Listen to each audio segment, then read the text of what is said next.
Bonjour à tous. Alors je vous propose aujourd'hui une énigme d'entraînement complète. C'est une énigme que j'ai fait pour une chasse au trésor précédente, une énigme d'entraînement, qu'un de mes amis m'avait demandé, et cet ami il était fan du film Get Back to the Future, et il m'a demandé de lui écrire une énigme euh, qui ressemble aux énigmes de votre chasse au trésor, mais qui s'appuie sur toute la thématique du film Get Back to the Future. Je vous la présente. Évidemment, dans cette énigme d'entraînement, c'est moi qui vais vous donner le point de départ de, de cette énigme. Donc le point de départ, vous le voyez, c'est cette ville, ce building triangulaire, euh, qui est assez connu évidemment, hein, vous n'aurez aucun mal à le trouver avec une IA sur Google Maps. C'est donc le point de départ de votre énigme. Donc vous le voyez, cette énigme, elle se présente exactement de la même façon que les énigmes de votre chasse au trésor. Vous avez une citation avec l'auteur d'une citation, un certain A. Brown, je vous laisserai découvrir qui il est.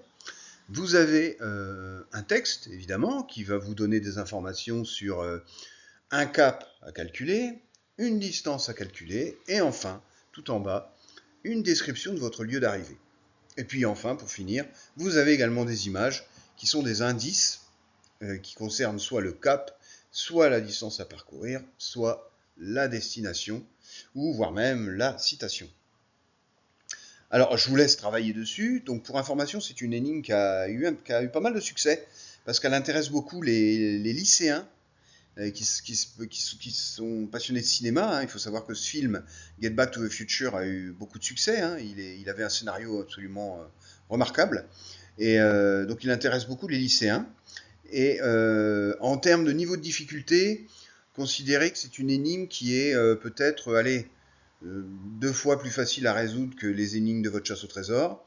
Mais elle est très intéressante parce que déjà elle est multiculturelle, comme vous le voyez, ça va dans tous les sens. Hein, et puis surtout, elle résume en une page toutes les techniques qu'il faut maîtriser pour résoudre une énigme de chasse au trésor, de la distance, du cap, de l'intuition, des calculs, donc de la rigueur dans les calculs, l'utilisation de Google Maps, l'utilisation de Google Earth. Voilà, en fait, il y a absolument tout.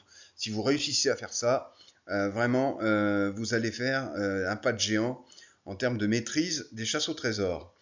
En termes de temps de travail, c'est une énigme quand même qui est quand même assez solide. Hein. Je pense que un chasseur expérimenté va la résoudre en quoi, 3/4 d'heure. Quelqu'un qui débute dans les chasses au trésor peut mettre plusieurs heures. Ouais, plusieurs heures à la résoudre. Voilà. Donc si vous avez un étudiant autour de vous, un adolescent, un lycéen, n'hésitez pas, si vous voulez lui montrer ce que c'est qu'une chasse au trésor, à lui imprimer cette chasse, cette énigme, et pour lui montrer ce que ça implique en termes intellectuels et puis d'ouverture à différents univers.